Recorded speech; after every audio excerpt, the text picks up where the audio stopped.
Iron சத்து, தலைமுடி உதிர்தலை தடுக்கும். மிதமான சூடு பாலில் கலந்து பருகலாம். லயன் டேட் சிரப் தினமும் 2 ஸ்பூன். சம்மர் ஹாலிடேஸ் வந்தாச்சு, நம்ம ஜிடி ஹாலிடேஸும் வந்தாச்சு. GT holidays, South India's #1 travel brand. Charles Group presents Startup Singham. Watch every Sunday from 11:30 AM on Star Vijay TV and Hotstar. எல்லாமே எனக்குன்னு ஒரு தனி முத்திரையை கொண்டு வந்து வச்சுட்டு இன்றைக்கி 360 இருக்குன்னா சுப்ரீம் சுந்தர் அப்படின்ற அளவுக்கு தனியாக ஒரு அன்றைக்கி விஜயகாந்த் சார் ஃபைட் பார்த்தாலே சூப்பர் சுப்ராயன் மாஸ்ன்னு சொல்லிவிடுவோம். ராக்கிராஜ் மாஸுக்கு ஒரு டிஃப்ரெண்ட் இருக்கும், சூப்பர் மாஸுக்கு ஒரு டிஃப்ரெண்ட் இருக்கும், கனகண்ண மாஸுக்கு ஒரு டிஃப்ரெண்ட் இருக்கும். அப்போ அதே மாதிரி இன்றைக்கி சுப்ரீம் சுந்தர்னா இந்த ஷார்ட்னா சுப்ரீம் சுந்தர் தான் பாருன்ற ஒரு அந்த 360 டிகிரியில் அப்படி ஒரு ஆங்கிளில் ஒரு காருக்குள்ளே இதுவரை எந்த இடத்துலையும் நான் பார்த்ததில்ல. இது ஓப்பன் பண்ணி எடுக்கலாம் அப்படின்ற ஐடியா உங்களோட தான்? 100% என்னோட தான். ஏன்னா அதுக்கு ரிகல்சர் எல்லாம் பண்ணிருக்கேன், அது டைரக்டரே சொல்லியிருக்காரு. ஆனால் அதுக்கான ரிகல்சர் பண்ணதுக்கப்புறம் அதுக்கு எதிர்ப்பு அதிகமாக வந்துச்சு. ஆடியன்ஸ் பார்க்குறதுக்கு அது வந்து காரோட சீலிங்லேருந்து பார்க்குற ஒரு வியூ மாதிரி இருக்கணும் அப்படின்றதுக்கு எவ்வளோ க்ளோஸ் போகணும்னு நீங்கள் யோசிப்பீங்க. ஸோ இந்த விஷயங்கள் எல்லாத்தையும் உங்களுக்கு எத்தனை ஷாட்லாம் எடுத்ததுக்கப்புறம் உங்களுக்கு கன்வின்ஸ் ஆச்சு? அது அதான் சொன்னேன், இந்த அம்மரையே நான் ஃபுல்லாக பிரிச்சுட்டேன். அம்மர் வந்து ரிட்டன் கொடுக்குற மாதிரி இல்லை, டோட்டலாக டாப் எடுத்துட்டேன், டோர் எடுத்துட்டேன், அம்மரையே 2ஆக கட் பண்ணிட்டேன். 2 வண்டியை கட் பண்ணிவிட்டு இந்த ஆக்சஸ் இப்படி எடுத்திருப்பேன், இந்த ஆக்சஸ் இப்படி எடுத்திருப்பேன். உங்களுக்கு அது படம் பார்த்தா தெரியும். திருப்பியும் 2 அம்மரையும் சேர்த்து அந்த கேப் இல்லாமல் வச்சு டாப்பில் வச்சு அந்த கம்ஃபர்ட்டுக்காக அப்படி பண்ணேன். ஏன்னா இப்போ தள்ளுமலாவிலேயே வந்துட்டு ஒரு பர்டிகுலர் ஷாட் வந்துட்டு ரொம்ப சின்னதாக கடந்து போகும். ஒருத்தனை வந்து டக்குன்னு இப்படி இழுத்து போட்டு அந்த கை வந்துட்டு அந்த சேர் சந்தில் மாட்டோம், உடைக்கும் போது எலும்பு வந்து வெளியே தெரியும். இல்லை, நான் ஒரு ஃபைட்லையும் இந்த மாதிரி ஒரு சின்ன சின்ன விஷயத்த நான் புகுத்துருவேன். இது வந்து ஆடியன்ஸுக்கும் ரொம்ப ஐயோ அப்படின்னு இருக்கக்கூடாது, ஆனால் அது ரியாலிட்டியாக இருக்கணும் அப்படின்னு ஒரு ஃபைட்லேயும் என்னோட இருந்துகிட்டே இருக்கும். ஐயப்பனும் கோஷின் படம் பார்த்தா கூட ஒரு அந்த வீட்டுக்குள்ளே போய் மாடியில் ஹாஸ்டலில் போய் அடிப்பார். அதில் ஒருத்தன் மேலேருந்து கீழே பால்கனியில் தலை குத்தி விழுந்திருப்பான். தேட்டரில் பார்க்கும்போது அப்படின்னுவாங்க, ஒரு சின்ன ஜர்க்கு இருக்காங்க. உங்களுக்கு கல்யாணம் ஆகி 26 வருடங்கள் இப்போது கொண்டாடினீங்க. அப்படிங்கும்போது ஒவ்வொரு வாட்டியும் ஏதோ ஒரு விஷயம் அசம்பாவிதம், ஒரு ஆக்சிடெண்ட்லாம் முடிச்சு வரும்போதும் சரி, உங்களோட ஒய்ஃப் எந்தளவுக்கு சப்போர்ட்டிவாக இருப்பாங்க? இல்லை, முதல்ல பொண்ணே கொடுக்க மாட்டாங்க.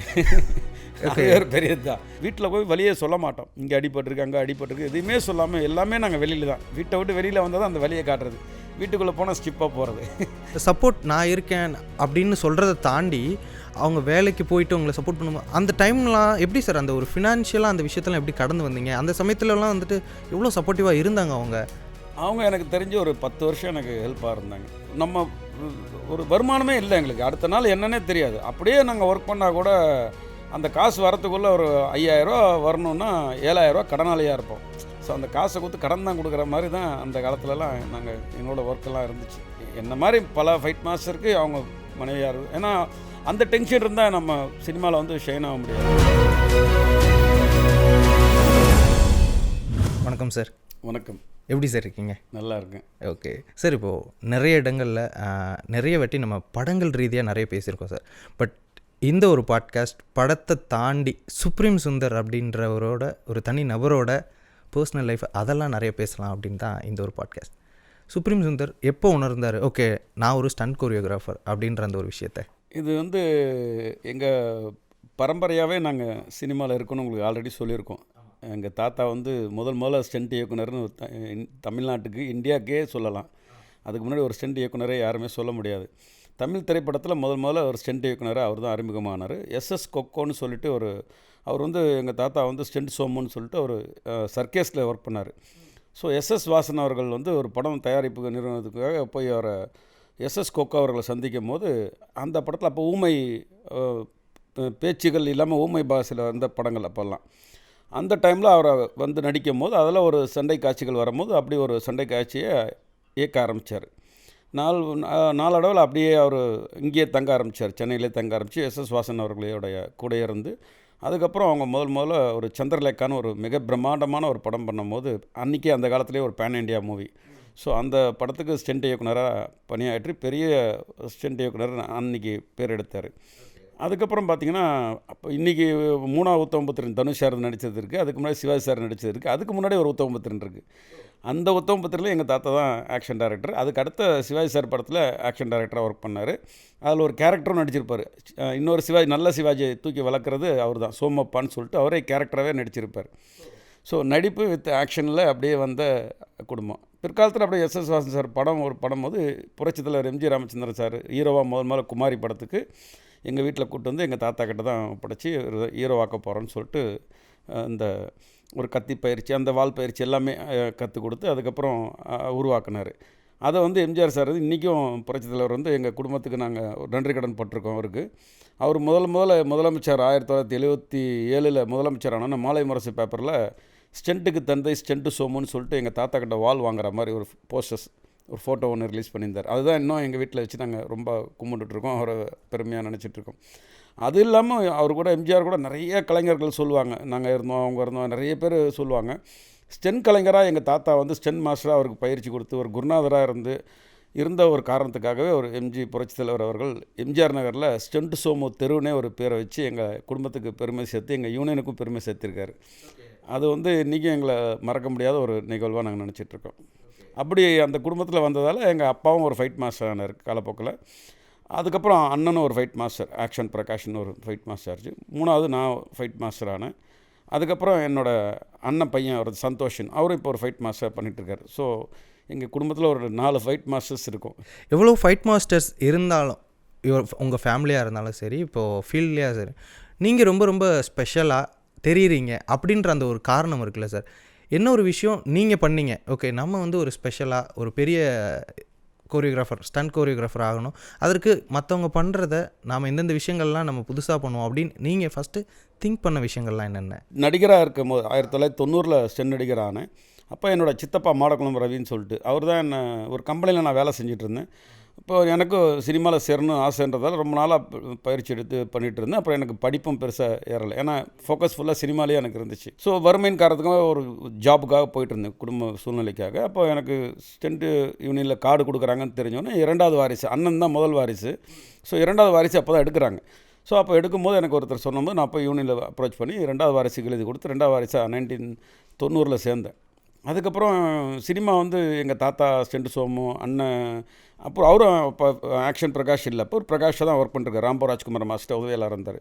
ஸோ ஈஸியாக எனக்கு வாய்ப்பு கிடச்சிரும் தான் நினச்சிட்டு சினிமாவில் உள்ளே வந்தேன். அதுக்கப்புறம் தான் தெரியாது ஈஸி இல்லை, நீங்கள் எவ்வளோ பெரிய பரம்பரையாக இருந்தாலும் ஸ்டென்ட்டில் வந்து உங்களுடைய முழுசாக உங்களுடைய திறமையை காட்டினா தான் வேலை வாய்ப்புன்ற இதை அப்போ தான் புரிஞ்சுக்கிட்டேன். அப்புறம் ஸ்ட்ரகிள் வாழ்க்கை தான் எனக்கு கிடச்சிச்சு. அப்புறம் ராம்போ மாஸ்டர்கிட்ட எங்கள் சித்தப்பா கிட்ட கொஞ்ச நாள் வேலை செஞ்சேன். அதுக்கப்புறம் ராம்போ ராஜ்குமார் மாஸ்டர்கிட்ட போய் கொஞ்சம் ஒரு ஃபைட்டராகவே ஒர்க் பண்ணேன். அப்புறம் நிறைய டூப்பெல்லாம் பண்ணி ஹிந்தி படங்களுக்கு என்ன நிறையா டூப்பை தான் யூஸ் பண்ணுவாங்க. ஏன்னா ரொம்ப ஹைட்டு இல்லை எனக்கு. அப்போ இருக்கிற ஃபைட்டர்ஸ்லாம் 5 ஃபீட்டுக்கு மேலே இருக்கணும், 6 ஃபீட்ஸ்லாம் இருப்பாங்க, எல்லாம் ஹைட்டாக இருப்பாங்க.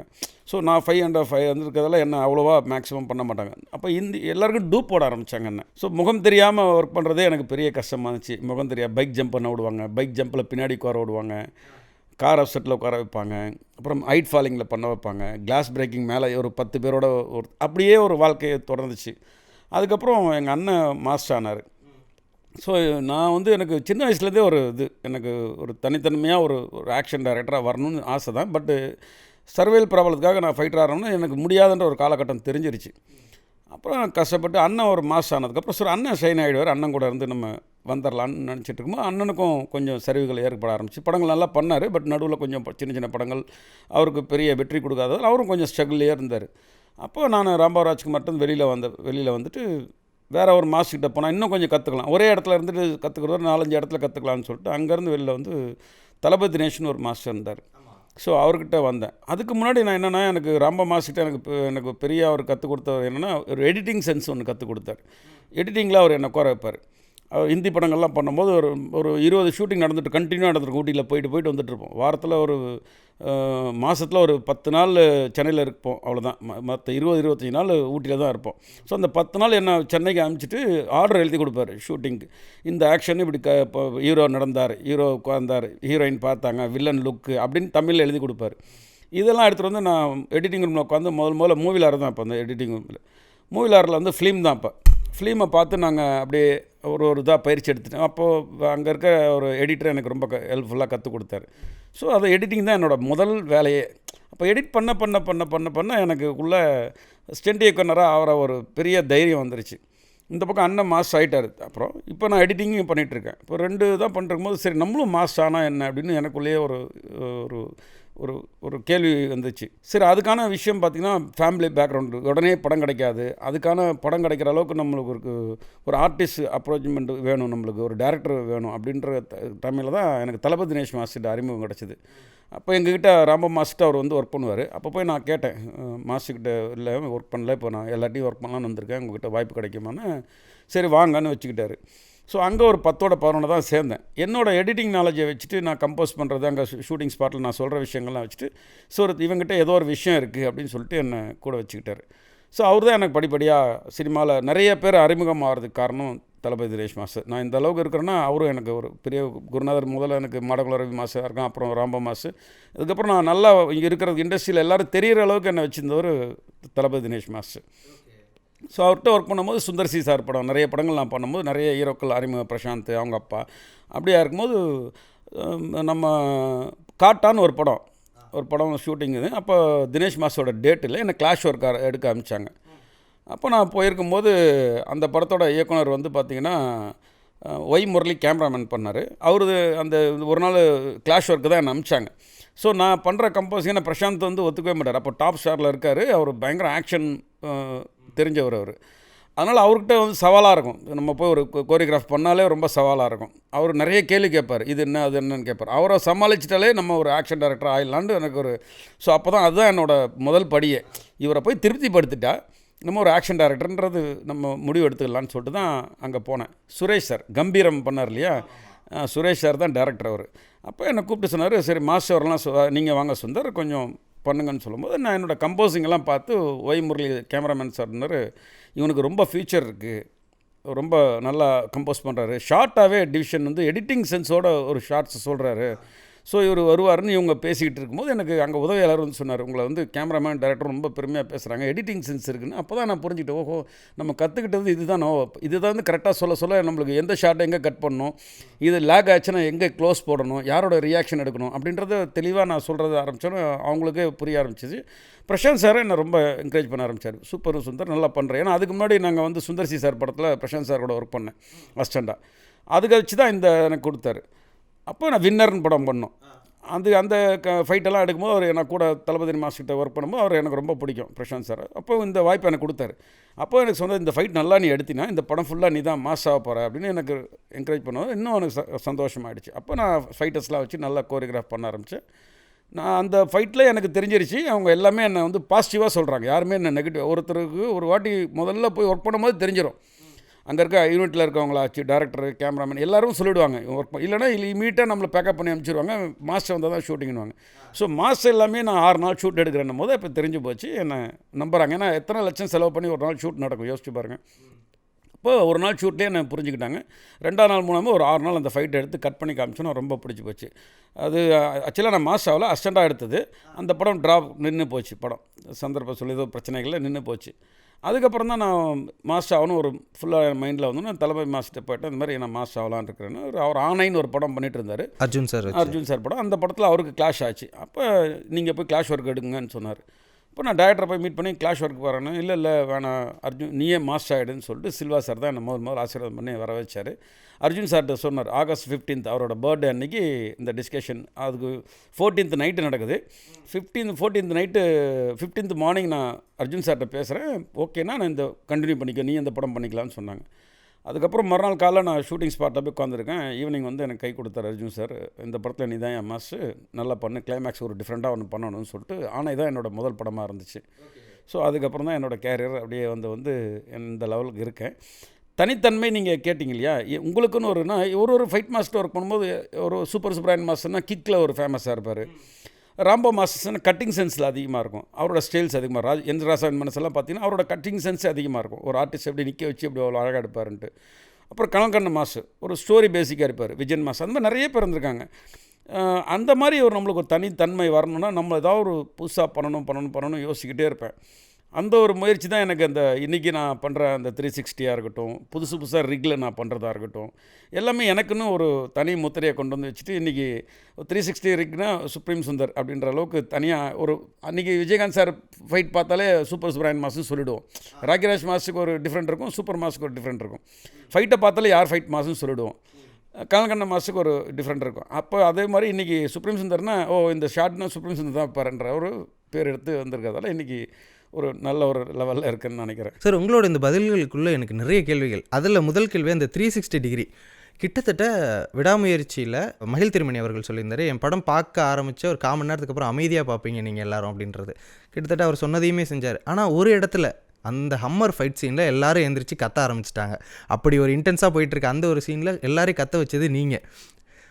அந்த 360 டிகிரியில் அப்படி ஒரு ஆங்கிளில் ஒரு காருக்குள்ளே இதுவரை எந்த இடத்துலையும் நான் பார்த்ததில்ல, நிறைய பேரும் அப்படி தான் சொன்னாங்க, நாங்கள் பார்த்ததில்லை ஒரு டாப் ஆங்கிள் காருக்குள்ளே அப்படின்னு. அதை ஓப்பன் பண்ணி எடுத்துருக்குறாங்க. இது ஓப்பன் பண்ணி எடுக்கலாம், நம்ம மேலே இருந்து ஒரு ஆங்கிள் வைக்கலாம் அப்படின்ற ஐடியா உங்களோட தான்? 100% என்னோட தான். ஏன்னா அதுக்கு ரிகல்சர்லாம் பண்ணியிருக்கேன், அது டைரக்டரே சொல்லியிருக்காரு. ஆனால் அதுக்கான ரிகல்சர் பண்ணதுக்கப்புறம் அதுக்கு எதிர்ப்பு அதிகமாக வந்துச்சு.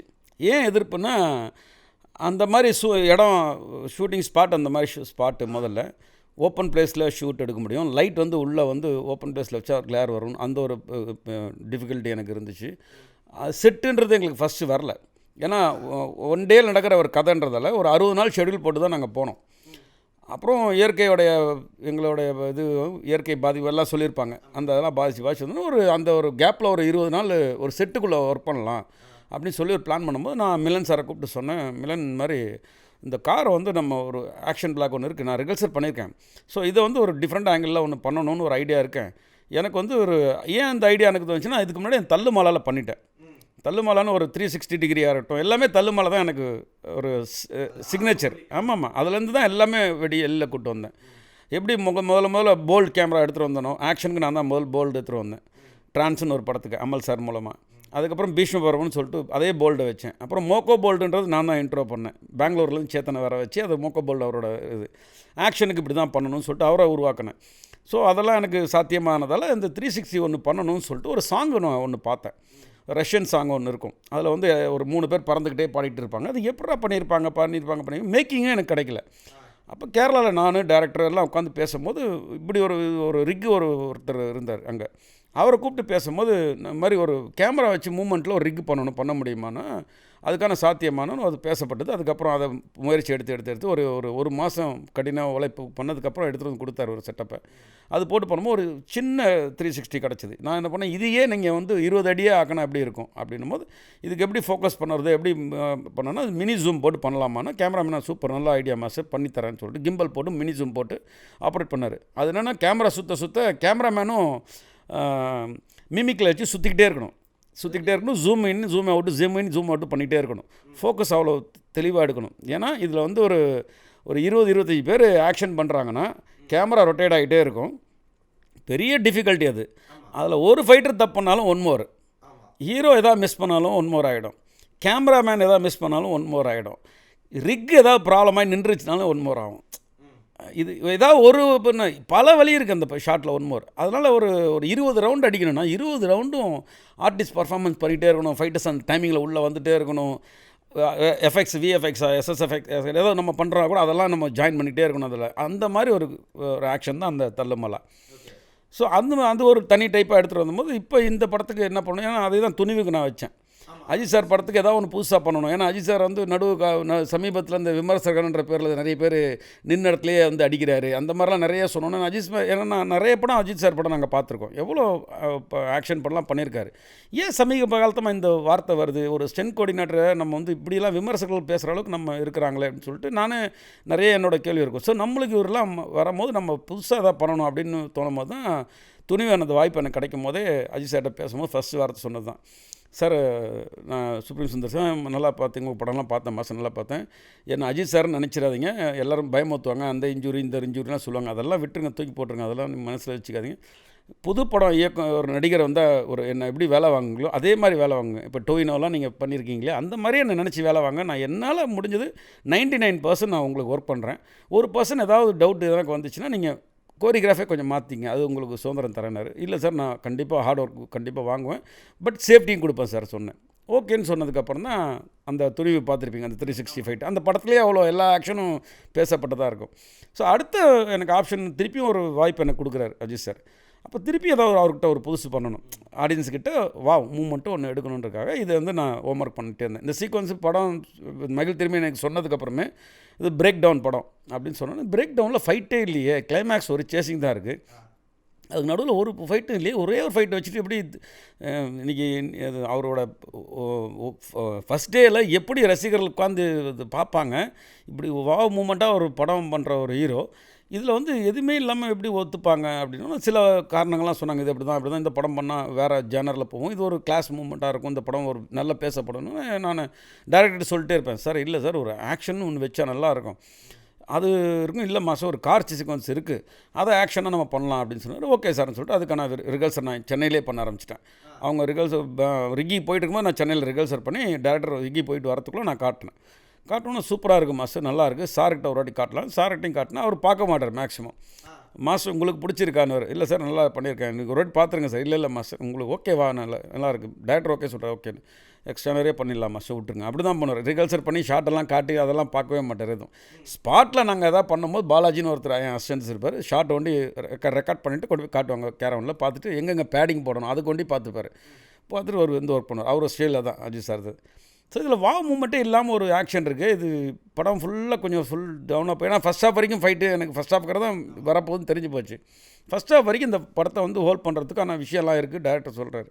ஸோ செகண்ட் ஹாஃபில் ஒரு ஃபைட் ஆரம்பித்தா அதுக்கப்புறம் த்ரோட்டாக ஆக்ஷன் போகணும். ஸோ எதாவது புதுசாக பண்ணணும்னு சொல்லும்போது இந்த அம்மர் சீக்வன்ஸ், இந்த அம்மரே நான் தான் படத்துக்கு எடுத்துகிட்டு வந்தேன். இவங்க 2 கார் தான் கதை. அதில் ஒரு படத்தில் கண்டெய்னர் இருக்கும், ஒரு கார் ஒன்று ரெக்கடாக ஒரு கார் ஒன்று இருக்கும், ஹீரோ கார் ஒரு லக்ஸரியாக இருக்கும், வால்வோன்னு நினைக்கிறேன் அந்த வண்டி அந்த படத்தில். இதில் வந்து இது லக்ஸஸ் ஹீரோ. ஸோ வால்வோ இருக்கக்கூடாது, லக்ஸஸ் ஹீரோ வச்சுட்டாரு. வேறு ஏதாவது வண்டி வேணுமேன்னு சொல்லிட்டு அஜர்பைஜானில் போய் நான் லொக்கேஷன் பார்த்துட்டு அங்கே ரிக்கி பார்த்துட்டு காரெல்லாம் செலக்ட் பண்ணும்போது எனக்கு அம்மர் கண்ணில் பட்டுச்சு. அங்கே ஒரு ஷோரூமில் ஃபார் சேல் வச்சு வச்சுருந்தாங்க. ஸோ அந்த அம்மரை ஃபோட்டோ எடுத்துகிட்டு அந்த மாதிரி ஒரு 10 காரை ஃபோட்டோ எடுத்து அம்மர் மேலே எனக்கு ரொம்ப இது, ஏன்னா அம்மர் வந்து ஒரு ஓட்டணும் ரொம்ப ஆசை எனக்கு சின்ன வயசுலேருந்து. ஒரு கார் பிரியர், நான் நிறைய ரோட்டில் எந்த கார் பார்த்தாலும் நின்று பார்ப்பேன், அந்த கார்லாம் வாங்கணும் ஓட்டணும் ரொம்ப ஆசைப்படுவேன். அப்போ அம்மர் மேலே எனக்கு பெரிய இது. ஸோ அந்த அம்மர் இருக்கும் சார்னா டேரக்டர், இல்லை மாஸ்டர் ரொம்ப காஸ்ட் ஆஃப் ப்ரொடக்ஷன் ஆகுதுக்கு அம்மர் ஆகிடும், நீங்கள் அம்மர் 1+1 வேறு கேட்குறீங்க, அது இங்கே கிடைக்காதுன்னு முதல்ல சொன்னாங்க. நான் என்ன பண்ணேன், அங்கே இருக்க லோக்கல் மேனேஜர் வச்சு 2 அம்மர் கிடைக்குமானா V2 மாடல் ஒன்று இருக்குது, ஓகே அந்த மாடல் 2 அம்மருக்கு வாங்கி தரேன்னு சொல்லி ஃபிக்ஸ் பண்ணிட்டாங்க. அம்மரை வச்சு நீங்கள் பார்த்தம்போது ஒரு கதையாகவே நல்லா இருக்குது. லக்ஸஸ் அழகாக இருக்குது, அம்மர் வந்து ரக்கடாக இருக்குது, ஒரு வில்லன் காரு. ஸோ கதையிலேயே அழகாக வந்துருச்சு மாஸ்டர், அம்மர் ஓகேன்னு சொன்னாங்க. ஸோ அம்மரை பர்ச்சேஸ் பண்ணி 2 அம்மர் பண்ணோன்னே நான் அப்போ ரொம்ப மிலன்கிட்ட சொன்னேன், மிலன் இந்த மாதிரி ஒரு ஆக்ஷன் சீக்வன்ஸ் இருக்குது, நம்ம வந்து ஒரு அம்மரை கட் பண்ணணும். அம்மரை கட் பண்ணணுமா மாஸ்டர், எல்லாம் ஒன்று ஒன்று வந்து ரெண்ட்டுக்கு எடுத்திருக்காங்க, ஒன்று வாங்கிட்டாங்க, ஒரு வண்டி ஹீரோ ஓட்ட போகிறார், ஒரு வண்டி இடிக்கிறதுக்கு தான் நம்ம வாங்கியிருக்க வண்டி, அதை வந்து படம் சேசிங் முடிச்சு வந்தோன்னா மாஸ்டர் கட் பண்ணணும், லேட் ஆகாமல் என்ன பண்ணுறதுன்னு.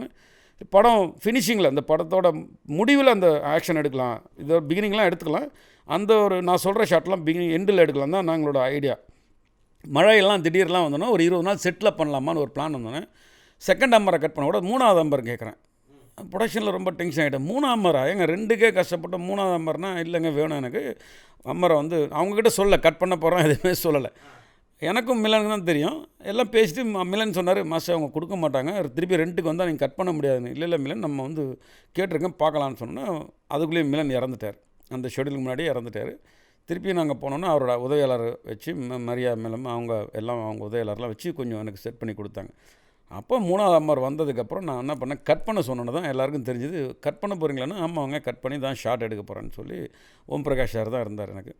ஸோ அப்படி எடுக்கப்பட்ட ஆக்ஷன் தான் அது. இது வரைக்கும் ஏன் யாருமே பார்க்காத அந்த ஆக்ஷன் எடுத்தேன்னா, யூஸ்வலாக எல்லாருமே ஒரு சேசிங் எடுத்துடுறாங்க, அதில் இல்லாத ஒன்று வரணும் யோசிக்கும் போது தான் எனக்கு இந்த தாட் வந்துச்சு. ஸோ இப்படி ஒரு ஆக்ஷன் வச்சா நல்லா இருக்குன்னு, அதனால தான் இன்றைக்கி எல்லாருமே வந்து பேசப்படுற ஒரு ஆக்ஷனாக இருக்குது. இதுக்கு முன்னாடி நம்ம அப்படி ஒன்று பார்க்கல அப்படிங்கும்போது ஃபஸ்ட் டைம் நீங்கள் தான் அட்டம் பண்ணுறீங்க அப்படிங்கும்போது அதை ஓப்பன் பண்ணியிருப்பீங்க, ஷார்ட் நீங்கள் வைப்பீங்க அப்படிங்கும்போது அது ஓவராலாக கார் தெரிகிற மாதிரி ஒரு ஷாட் வந்திருக்கும். நீங்கள் இன்னும் உள்ளே போயிட்டோம் அப்படின்னா அந்த ஷாட்டை எப்படி எடுக்கிறது அப்படின்ற அந்த ஒரு விஷயம் இருக்குல்ல சார். ஏன்னா விஷுவலாக நமக்கு கன்வின்சிங்காக இருக்காது, ஏன்னா நம்ம நினச்ச மாதிரி ஷாட் வரல. இன்னொன்று ஆடியன்ஸ் பார்க்குறதுக்கு அது வந்து காரோட சீலிங்லேருந்து பார்க்குற ஒரு வியூ மாதிரி இருக்கணும் அப்படின்றதுக்கு எவ்வளோ க்ளோஸ் போகணும்னு நீங்கள் யோசிப்பீங்க.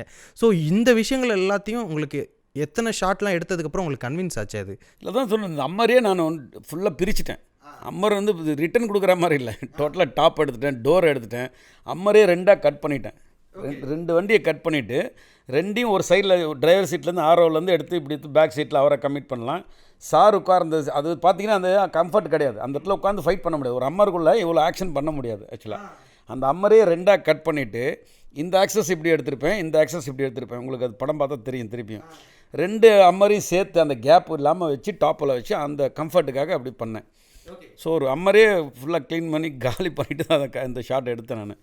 ஸோ ஒன்று எடுக்கும்போது எனக்கு தெரிஞ்சிருச்சு நான் இப்படி தான் பண்ண போகிறேன்னு. எனக்கு கேமராமேன் ஓம் சார் எக்ஸ்ட்ரானரியாக இருக்குது மாஸ்டர், இது யாரும் பண்ணாத முயற்சி, நம்ம கண்டிப்பாக பண்ணலான்னு சொல்லிட்டு அவரும் எனக்கு உறுதுணையாக இருந்து ஒரு ஷாட்டும் நாங்கள் வைக்கும்போது பிளானிங் எனக்கு தெரியும். இது எப்படி எடுத்தாங்கன்னு கேட்பாங்க சார். ஒரு ஷாட்டும் அந்த பிரேக் படலாக இருக்கட்டும், பிரேக்கில் வைக்கும்போது காலை வைக்கிறது, எல்லா ஷாட்டுமே நான் அங்கங்கே ஆங்கிள் வச்சுருப்பேன். ஃப்ரண்ட் இன்ஜின்லாம் எடுத்துகிட்டு இன்ஜினுக்குள்ளே ஷாட் வச்சுருப்பேன். ஸோ எல்லாமே அந்த படத்தில் வந்து இது வரைக்கும் ஒரு காருக்குள்ளே ஒரு சேசிங், காருக்குள்ளே ஒரு கேமரா வச்சு ஒர்க் பண்ணால் யாரும் இது மாதிரி எடுத்துருக்கூடாது. இதுவும் நம்ம எப்படி தள்ளுமால தேட்டர் ஃபைட் வந்து எனக்கு இன்றைக்கி என்னை பார்த்து எல்லாமே தேட்டர் ஃபைட்னால் அதுதான் நம்மளோட ரெஃபரன்ஸாக இருக்கிற மாதிரி, இதுவும் ஆக்ஷன்னா கார் சேசிங்னா இது ஒரு தமிழ் படத்தில் இது ஒரு நம்மளுக்கு ஒரு இதாக இருக்கணும்னு சொல்லிட்டு தான் அப்படி ஒரு முயற்சி எடுத்தேன். சார் இதில் இதுக்குள்ளே உங்களுக்குன்னு இருக்க ஒரு டெக்னிக் அண்ட் ட்ரிக்ஸ், இப்போது இந்த சீனுக்குள்ளே இப்போ நம்ம ஒரு ஃபைட் சீன் ஒரு அவுட்டோரில் எடுக்கிறோம் அப்படின்னா நீங்கள் என்ன பண்ணணும், எப்படி ரியாக்ட் பண்ணணும், அடி வாங்கும் போது எவ்வளோ பக்கத்தில் வரும்போது ஜஸ்ட்டில் மிஸ் ஆகணும், இந்த மாதிரியான விஷயங்கள் நீங்கள் சொல்லலாம். பட் இந்த காருக்குள்ளே நீங்கள் ஒரு இடத்துல காட்டும்போது எல்லாருமே தெரியுறாங்கும் போது இவங்களை அடிச்சிட்டு இருக்கும்போது நீ என்ன பண்ணணும் அப்படின்னு சொல்லிட்டு இன்னொரு ஆக்டர்கிட்ட நீங்கள் சொல்லிக் கொடுக்குற அந்த ஒரு விஷயமா இருக்கட்டும். இந்த டெக்னிக்ஸ் எல்லாம் எப்படி யோசிப்பீங்க, எப்படி வேலை வாங்குவீங்க? ஏன்னா இப்போ தள்ளுமலாவிலேயே வந்துட்டு ஒரு பர்டிகுலர் ஷாட் வந்துட்டு ரொம்ப சின்னதாக கடந்து போகும். ஒருத்தனை வந்து டக்குன்னு இப்படி இழுத்து போட்டு அந்த கை வந்துட்டு அந்த சேர் சந்தில் மாட்டோம், உடைக்கும் போது எலும்பு வந்து வெளியே தெரியும். இது ரொம்ப சின்ன விஷயம், அது ஒரு 0.5 செகண்டில் கடந்து போகும். பட் அதுக்கு ஒரு டெக்னிக், அவ்வளோ ரக்கடாக ரூத்லெஸ்ஸாக அவங்க ஃபைட் பண்ணுறாங்க அப்படின்ற அந்த ஒரு விஷயத்தை காட்டுறதுக்கு இது எப்படி நீங்கள் யோசிக்கிறீங்க? இல்லை, நான் ஒரு ஃபைட்லையும் இந்த மாதிரி ஒரு சின்ன சின்ன விஷயத்தை நான் புகுத்துருவேன். இது வந்து ஆடியன்ஸுக்கும் ரொம்ப ஐயோ அப்படின்னு இருக்கக்கூடாது, ஆனால் அது ரியாலிட்டியாக இருக்கணும் அப்படின்னு ஒரு ஃபைட்லேயும் என்னோட இருந்துகிட்டே இருக்கும். ஐயப்பனும் கோஷின் படம் பார்த்தா கூட ஒரு அந்த வீட்டுக்குள்ளே போய் மாடியில் ஹாஸ்டலில் போய் அடிப்பார். அதில் ஒருத்தன் மேலேருந்து கீழே பால்கனியில் தலை குத்தி விழுந்திருப்பான். தேட்டரில் பார்க்கும்போது அப்படின்னுவாங்க, ஒரு சின்ன ஜர்க்கு இருக்கும். அப்போ நிறைய பேர் சொல்லுங்க, மாசம் தலை குத்தி விழுந்தார் அந்த ஃபைட்டருக்கு ஒன்றும் ஆகலையான்னு கேட்பாங்க. அதுதான் என்னோட இது.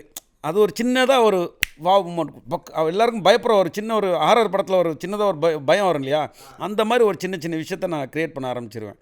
ஸோ அப்படி தான் அதை எடுக்க ஆரம்பித்தேன். இந்த படத்துக்கும் அந்த மாதிரி ஒரு சின்ன சின்ன முயற்சி, அந்த மாதிரி விஷயம் தான் நான் இதுலேயும் ட்ரை பண்ணேன். இப்போ இவ்வளோ பெரியான ஒரு மாஸ் ஹீரோஸ் கிடைக்கும்போது இப்போ ஃபைட் ஃபுல்லாக நீங்கள் கோரியோகிராஃப் பண்ணுறீங்க. நான் அஜித் சாருக்கு ஏதாவது ஒரு இடத்துல கத்தலாம், ஏதாவது ஒரு இடத்துக்கு கத்தலாங்கும் போது விடாமுயற்சியில் அப்படி ஆனால் ஒரு விஷயம் இல்லை. இப்போ உதாரணத்துக்கு அந்த கிளைமேக்ஸ் டுவர்ட்ஸ் கிளைமேக்ஸில் அந்த ஃபைட் சீன் நடக்கும். அதில் அவர் நடந்த ஒரு ஷாட்லாம் மாசாக இருந்தாலும் இப்போ அவர் இறங்க போகிறாரு அப்படின்னா இதுவே வேறு படமாக இருந்தால் ஒரு ஸ்லோ மோஷன் ஷாட் வச்சுருப்பாங்கல்ல, அவருக்கு வேறு ஏதாவது இடத்துலேருந்து ஒரு ஆங்கிள் வச்சுருப்பாங்களே, ஏன் வந்துட்டு அந்த ஃபைட்டே ரொம்ப லைவ்லியாக. அதுக்கு அஜித் சாரோட ரெஸ்பான்ஸ் எப்படி இருந்தது? அவருக்கு அது எவ்வளோ புதுசாக இருந்தது? ஏன்னா பார்க்குற எங்களுக்கு ரொம்ப புதுசாக இருந்தது அந்த ஃபைட் சீன் எல்லாமே. அந்த இடத்துல அவர் வந்து என்னென்ன ரெஸ்பான்ஸ்லாம் உங்கள்கிட்ட கேட்டார், என்னென்ன விஷயங்கள்லாம் அவர் உங்கள்கிட்ட கேட்டு தெரிஞ்சுக்கிட்டாரு? இல்லை, உண்மையாக சொல்லணுன்னா எனக்கு வந்து ஹை ஸ்பீடில் தான் அந்த டோரை திறந்து அவன் கன்று 2 பேருக்குள்ளே ஸ்ட்ரகிள் இருக்கும். இந்த ஹீட்டரை எடுத்து கழுத்தில் வைப்பார், கன்று எங்கே போச்சுன்னே தெரியாது. ஆரோக்கியில் தான் கன்று இருக்கும். அப்போ 2 பேருக்கு கன்று ஸ்ட்ரகிளில் இருக்கும்போது இவங்க மேலே கன்று வரும், இவங்க மேலே கன்று வரும், பயந்துட்டு தான் ஒருத்தன் டோரை விட்டு இறங்குவார் அந்த கேரக்டர். ஸோ அவர் பின்னாடி உள்ளே உட்காந்து கூட டம்முன்னு ஒரு புல்லட் ஷூட் ஆகும், பேக் டோரில் ஒரு ஹோல்ஸ் வரும். அப்போ யார் கையில் கன் இருக்குன்னு தெரியாமல் ஒரு கேரக்டர் இறங்கி ஓடுது. ஃப்ரண்ட்டில் வந்து ஓப்பன் பண்ணி அவரை பிடிக்கலான்னு தான் ஒரு கேரக்டர் இறங்கும் போது நான் அது வந்து 72 ஃப்ரேம்ஸில் தான் ஹை ஸ்பீடில் அவன் திறப்போம், அவனோட ரியாக்ஷனு சார் வந்து அப்படியே மாசாக வெளியில் வர மாதிரி தான் கம்போஸ் பண்ணேன். ஏன்னா எங்கேயா ஒரு மாஸ் கொண்டு வந்துடணும், ஏன்னா இதுதான் ஒரு ஆக்ஷன் இல்லையா, கிளாப்ஸ் ஷார்ட் வைக்கணும்னு தான் வச்சேன். எடுத்தோன்னே மகிழ் திருமணி அவர் இந்த டேரக்டர் வந்து மாஸ்டர் தயவுசெய்து 72 ஃப்ரேம்ஸ்லாம் வேணாம் மாஸ்டர், நார்மல் ஃப்ரேம்ஸில் போகலான்னு. இல்லை சார் வேறு மாதிரி இருக்கும் சார், எடுத்தோன்னா அப்படி ஷூட் பண்ணிட்டு கீழே லோ ஆங்கிளில் ஷூஸ் வெளில வரும் சார், என்ட்ரி ஆவார், அந்த ஒரு மாஸ் இறங்கினா கிளாப்ஸ் ஒரு ஷாட் வரும் சார், அதுக்கப்புறம் நல்லா இருக்கணும். ஐயோ தயவுசெய்து வேணாம் மாஸ்டர் அப்படின்னு சொல்லிட்டு இருக்கும்போது அஜித் சார் வந்துட்டார். நான் சொன்னேன் சார் இந்த ஒரு ஷாட் வந்துட்டு ஹை ஸ்பீடில் எடுக்கலான்னு. அவர் சொன்ன ஒரே வார்த்தை, இல்லை மாஸ்டர் டேரக்டர் என்ன சொல்கிறாரோ விட்டுருங்க, இது ஒரு ட்ரை பண்ணுறாரு, இந்த ஒரு இது பண்ணுறாரு, இது ஒரு முயற்சியாக இருக்கட்டும், இது வந்து என்னோட ரசிகர்கள் கண்டிப்பாக ஏற்றுப்பாங்க. கதை தான், கதைக்கான ஹீரோவாக நான் இந்த படத்தில் நடிக்கிறேன், அதனால் இதில் மாஸ்னு எதுவுமே காட்ட வேணாம் மாஸ்ன்னு அவரும் காம்ப்ரமைஸாக என்கிட்ட சொல்ல ஆரம்பிச்சிட்டார். அதுக்கப்புறம் தான் நான் பண்ணேன், இதுக்கப்புறம் நம்ம பேசி பிரயோஜனம் இல்லை, ஏன்னா ஹீரோவும் டேரக்டரும் பேசிட்டாங்க, இது ஒரு வேறு ஜானரில் ஒரு படம் பண்ணுறாங்க, இதில் வந்து நம்ம எதுவும் உள்ளே சேர்த்து இதை வந்து கெடுத்துடக்கூடாது, நம்மளால் ஒரு ஆக்ஷனால் இது கெடுத்துடக்கூடாது. நல்ல ஒரு போயிட்டுருக்க கதையில் ஒரு ஃபைட் வண்டி சூப்பராக எடுப்பாரான், மற்ற சீன்லலாம் ஒன்றும் இல்லாமல் போயிடுமா அப்படின்ற யாரும் அந்த வார்த்தை வந்துடக்கூடாதுன்னு சொல்லிட்டு அந்த மீட்டரை நான் பிடிச்சேன் அங்கேருந்தே. ஸோ இப்படி தான் வரணும்னு சொல்லிட்டு யார் யார் எந்தெந்த வெப்பன்ஸ் எடுத்துகிட்டு வராங்களோ அவங்கள தான் ஹீரோ அடிக்கிற மாதிரி அந்த கோரியோகிராஃபி. அதுக்கப்புறம் எல்லாமே நான் என்னோடய ரிகல்சர் எல்லாருமே ஒரு சாதாரண மனிதன் அவன் எப்படி ஒரு ஆக்ஷன் பண்ணுவார் அப்படின்ற ஒரு மூடில் தான் அந்த எல்லா ஆக்ஷனும் என்னோடய கோரியோகிராஃபியாக இருக்கும் இந்த படத்தில். இப்போது இன்னொரு விஷயம் என்னென்னா, கிட்டத்தட்ட ஒரு ஸ்டோரி மாதிரியான ஒரு ஆக்ஷன்.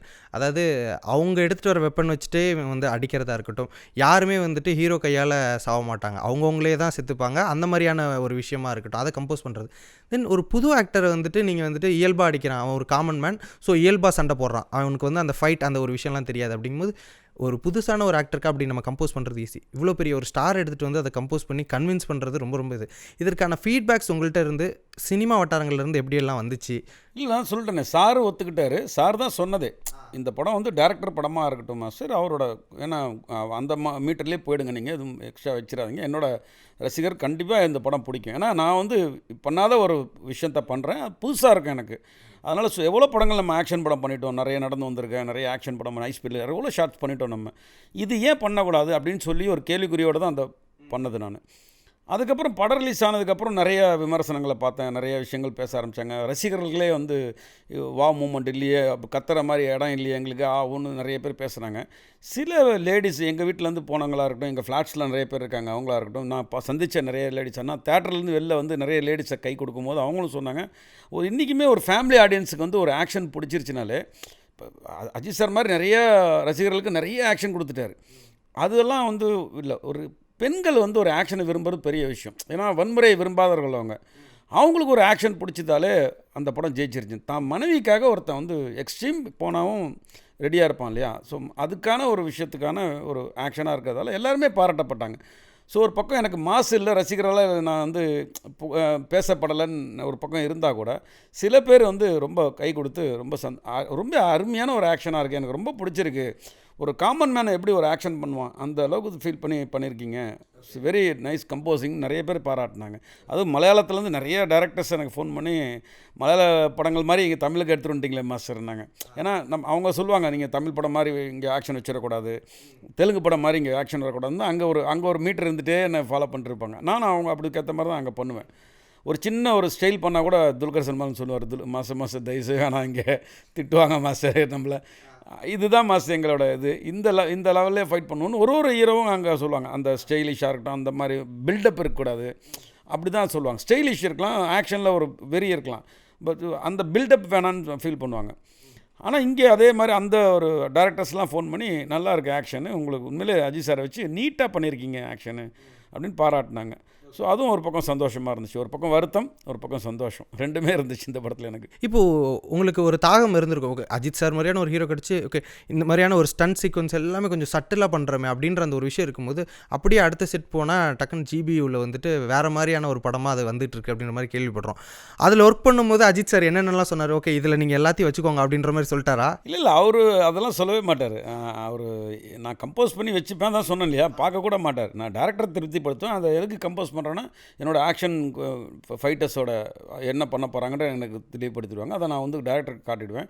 சீக்வன்ஸாக நான் ஒரு க்ரியேட் பண்ணி எல்லாம் பண்ணி ஒரு கேமராமேன்ட்ட காட்டுறோம், இந்த லென்ஸ் வேணும், இந்த கேமரா எக்யூப்மெண்ட் வேணும், இந்த செட்டப் வேணும், ஃபஸ்ட் டே எப்படி பண்ணுறோம், செகண்ட் டே வந்து தேர்ட் டே நான் பிரித்து கொடுத்துருவேன். ஒரு 10 நாள் ஃபைட் எடுக்கும், 10 நாளைக்கு என்னென்ன எக்யூப்மெண்ட் வேணுன்றது ப்ரொடியூசருக்கு ஈஸியாக இருக்கும். ஃபஸ்ட் டே ஒரு 100 பேர் வச்சு எடுக்கிற ஃபைட்டு, 2வது நாள் 25 பேர் போதும், 10 பேர் போதும், அதை தான் அவங்கள தான் வச்சு எடுக்க போகிறேன் அப்படின்றது நான் குறைச்சி எல்லாத்துலேயும் குறைச்சிருவேன் நான். அந்த மாதிரி ரிகல்சர் பண்ணுறது எனக்கு ஒரு ப்ரொடியூசருக்கு பெரிய பலமாக இருக்குது. நான் பண்ணுற விஷயம் டேரக்டருக்கும் தெளிவு இருக்கும், கேமராமேனுக்கும் தெளிவு இருக்கும், செய்கிற ஆர்டிஸ்ட்டுக்கும் தெளிவு இருக்கும், இதான் பண்ண போகிறோன்னு எல்லாருக்கும் ஃபிக்ஸ் ஆகிடுவோம். அதனால் அது ஒரு ஈஸியான ஒரு மெத்தடு. குட் பை டக்லி போகும்போது அவர் ஒரு ஷாட்டும் ரசித்து அந்த ரசிகருக்கான ஒரு மூமெண்ட்டாக பண்ணுற ஒரு டேரக்டராக எனக்கு அமைஞ்சதால் சீக்வன்ஸே எனக்கு எல்லாமே நான் இங்கே விட்டதை ஒரு இடத்துல பிடிக்கணுன்னுவாங்கள்ல, அந்த மாதிரி எனக்கு குட் பை டக்லி ஆயிடுச்சு. அங்கே வந்து என்னோடய ஃப்ரீடம் தான், நான் என்ன க்ரியேட் பண்ணாலும், அதாவது நானும் ரசிகராக நம்ம அஜித் சார் எப்படி ஒரு ஹை ஸ்பீடில் பார்க்குறோம், ஒரு ஷார்ட் பண்ணி நின்னா ஒரு ஆங்கிளில் வந்து நிற்கும் போது எப்படி கிளாப் தட்டுவாங்க, அதெல்லாமே ஃபீல் பண்ணி எடுக்கப்பட்ட படம் தான் குட் பை டக்லி. Okay, how many fights sir ஜிபியூவில் எவ்வளோ இருக்கும்? உங்களுக்கு திருப்தியாகிற அளவுக்கு ஃபைட்டு ஆக்ஷன் இருக்கும். சரி, இப்போது உங்களோட ஸ்டண்ட் மாஸ்டர், ஐ மீன் ஒரு ஃபைட்டராக இருந்த போதும் சரி, இப்போ நீங்கள் ஒரு கோரியோகிராஃபராக ஆனதுக்கப்புறமும் சரி, இதற்கு முன்னாடி நீங்கள் ஒர்க் பண்ண ஹீரோஸ் கூட ஸ்டண்ட் கோரியோகிராஃபர் ஆனதுக்கப்புறம் நீங்கள் ஒர்க் பண்ணிங்களா? ஒரு ஃபைட்டராக நீங்கள் ஒர்க் பண்ணியிருப்பீங்க, அதுக்கப்புறம் ஒரு ஸ்டண்ட் கோரியோகிராஃபராக அதே ஆக்டர் வந்துட்டு நீங்கள் போயிட்டு கோரியோகிராஃப் பண்ணுறது, அந்த மாதிரியான அனுபவங்கள் தென் அவர்கிட்ட அதெல்லாம் ஷேர் பண்ணி பேசியிருக்கீங்களா? இல்லை, அதுதான் அர்ஜுன் சார் என்ன மாஸ்டர் ஆகினார். அதே அர்ஜுன் சாரை திருப்பி மீட் பண்ணேன் மாஸ்டர் ஆகி. இப்போ விடாமுயற்சியில் விடாமுயற்சியில் இப்போ மலையாள படத்துலையும் ஒரு படம் பண்ணால் டேட் இல்லாமல் அன்றைக்கி ஹாய் சொல்லிட்டு வந்துட்டேன். அப்போ பண்ண முடியல. அந்த மாதிரி இன்னும் அனுபவங்கள் இல்லை. ஆக்சுவலாக விஜய் சார் கூட ஒரு அசிஸ்டண்ட்டாக ஒர்க் பண்ணேன். ஸோ மாஸ்டராக வந்து அவர் படத்துக்கே வந்து அவங்க ஃபாதர் வந்து ஒரு படம் பண்ணார். அந்த படத்துக்கு ஒரு ஸ்டென்ட் கோஆர்டினேட்டர் நான் தான் இருந்தேன். ஸோ அதில் கெஸ்ட் ரோவில் தான் விஜய் சார் வந்திருப்பார். ஒரு ஜெயிலில் ஒரு சின்ன ஆக்ஷன் இருக்கும். அந்த படத்தில் கிளைமேக்ஸில் ஒரு பெரிய ஆக்ஷனில் ரசிகர் மன்ற தலைவராக அந்த ஹீரோ இருப்பார். ஸோ விஜய் சார் வந்து காப்பாற்றுற மாதிரி ஒரு ஆக்ஷன் இருக்குன்னு தான் சொல்லி என்னை அழைச்சாங்க. ஆனால் படத்தில் அது வைக்க முடியாத காரணத்தால் அந்த ஆக்ஷன் ஒண்டி ஒரு ஜெயில் செட்டப்புக்குள்ளே ஒரு ஆக்ஷன் இருக்கும். ஸோ அதுதான் பண்ணேன். ஸோ விஜய் சார் கூட அதுக்கப்புறம் தொடர முடியல என்னால். அந்த ஃபைட்டோடு அது முடிச்சிட்டேன். அதுக்கப்புறம் வேறு அஜித் சார்கிட்ட நான் பண்ணதில்லை. அந்த வாய்ப்பு எனக்கு வரல. அந்த மாதிரி எனக்கு பண்ணது எனக்கு பெருசாக எனக்கு ஞாபகம் இல்லை. அதனால் இப்போ இருக்கிற ட்ரெண்டில் இருக்கவங்களாம் நான் பண்ண நேரத்தில் எதுவும் பெருசாக இல்லை. பிரபுன்னு இருக்கார், அப்புறம் சரத்குமார் சார் இருக்கார். அவங்க கூடலாம் பண்ணும்போது ஃபைட்டராக ஒர்க் பண்ணியிருக்கேன், மாஸ்டராக பண்ணியிருக்கேன். ஸோ பெரிய ஹீரோக்கள் இன்றைக்கி இருக்கிற ட்ரெண்டிங் ஹீரோக்கிட்ட இல்லை. அதே சூர்யா சாரும் கேட்டார் என்ன கங்குவா பண்ணும்போது, நம்ம இத்தனை வருஷமாக நம்ம இண்டஸ்ட்ரியில் இருக்கேன், ஏன் மீட் பண்ணல என்ன? இல்லை சார், நான் அந்த மாஸ்டர் ஒர்க் பண்ணும்போது இந்த வாய்ப்பு எனக்கு கிடைக்கல அப்படின்னு சொல்லி தான். சூர்யா சாருக்கு ஆச்சரியமாக அது, நம்ம ஒரே இடத்துல இருந்திருக்கோம், மாடக்குளம் ரவி மாஸ்டர் நானும் கற்றுக்கிட்டேன், பாண்டி மாஸ்டர் இருந்திருக்கீங்க, நம்ம ஒர்க் பண்ணவே இல்லையா? இல்லை சார், ஒர்க் பண்ணல, டேரெக்டாக மாஸ்டரே வந்து உங்கள்கிட்ட ஒர்க் பண்ணுற அளவு இருக்கும் சார், உங்கள் ஒர்க் எனக்கு ரொம்ப பிடிக்கும். ஒரு ஆக்ஷன்லேயே அவரு ஒரு தனிப்பட்ட ஒரு எந்த ஒரு ஃபைட் மாஸ்டருக்கும் அவரை பிடிக்கும். ஒரு ஆக்ஷனில் நம்ம என்ன சொன்னாலும் அதை அழகாக 99% பண்ணி காட்டுற ஒரு ஹீரோவாக நம்மளுக்கு அமைஞ்சார். ஸோ அவரையும் எனக்கு ரொம்ப பிடிக்கும். ஸோ அவர்கிட்டையும் அதே மாதிரி தான் ஃபைட்டராக ஒர்க் பண்ணதில்லை, மாஸ்டர் ஆகி தான் அவரை சந்தித்தேன். ஸோ அந்த அனுபவம் எனக்கு கம்மி தான். சார், நீங்கள் ஒர்க் பண்ண ஆக்டர்ஸ்லேயே ஓகே செமையாக பண்ணுறாங்கல்ல இவங்க ஒரு ஆக்ஷனை அப்படின்ற மாதிரி நீங்களே ரொம்ப விரும்பி பார்த்த ஒரு ஆக்டர் நான் பர்டிகுலராக யாரையாவது சொல்ல முடியுமா? இல்லை, இன்றைக்கி கார்த்திகேயன் சார் படம் பண்ணுறேன், பராசக்தி பண்ணிட்டுருக்கேன். அவரும் அதே மாதிரி தான். இன்றைக்கி இருக்க எல்லா ஹீரோக்களும் முதல்ல அப்போல்லாம் கொஞ்சம் கம்மியாக இருந்துச்சு. சில பேர் குறிப்பிட்டு சொல்கிற அளவுக்கு தான் ஆக்ஷன் ஹீரோ இருக்குது. இன்றைக்கி விஷால் சாராக இருக்கட்டும், அன்றைக்கி பிரசாந்த் சாரை தவிர மற்ற எல்லாமே கொஞ்சம் கொஞ்சம் எல்லாமே காதல் மன்னர்களாக இருப்பாங்க, அப்படி இருப்பாங்க இப்படி இருப்பாங்க. ரஜினி சார் கமல் சாரை விட்டுருங்க, அந்த மாஸ் இல்லாமல் மற்ற யார்ட்டெல்லாம் அப்படி தான் ஓரளவுக்கு தான் இருப்பாங்க. ஸோ ஆக்ஷன் இன்றைக்கி இருக்கிற விஷால் சாராக இருக்கட்டும், இன்றைக்கி இருக்க எல்லாருமே ஒரு பயிற்சி எடுத்துக்கிட்டு தெளிவாக வந்து ஆக்ஷன்னா ஒரு திறமையாக பண்ணக்கூடிய ஹாலிவுட் தரத்துக்கு நம்மளும் ஒரு ஆக்ஷன் ஹீரோவாக இல்லை நம்மளும் இங்கே கொண்டு வந்துட்டோம். ஸோ அதனால் அவருன்னு இல்லாமல் எல்லாருமே நம்ம சொல்கிறத ஃபுல்ஃபில் பண்ணி அது இன்றைக்கி டெக்னாலஜியாக நம்ம நிறைய விஷயங்கள் நாங்கள் எடுத்துகிட்டு வந்துட்டோம். இன்றைக்கி ரோப்ஸாக இருக்கட்டும், பெட்ஸாக இருக்கட்டும், இன்றைக்கி இருக்கிற எல்லாமே லேட்டஸ்ட் எக்யூப்மெண்ட்டு நாங்களும் இறக்க ஆரம்பிச்சிட்டோம், எல்லா ஃபைட் மாஸ்டரும். ஸோ அதனால் அவங்களுக்கு ரொம்ப கம்ஃபர்ட்டாக இருக்குது. ஸோ ஹாலிவுட் தரத்துக்கு நாங்களும் இங்கே ஆக்ஷன் எடுக்கிறோன்னா எங்களுக்கு உறுதுணையாக என்னோடய ஹீரோக்கள் இன்றைக்கி ஒர்க் பண்ண ஆரம்பிச்சிட்டாங்க எல்லாருமே.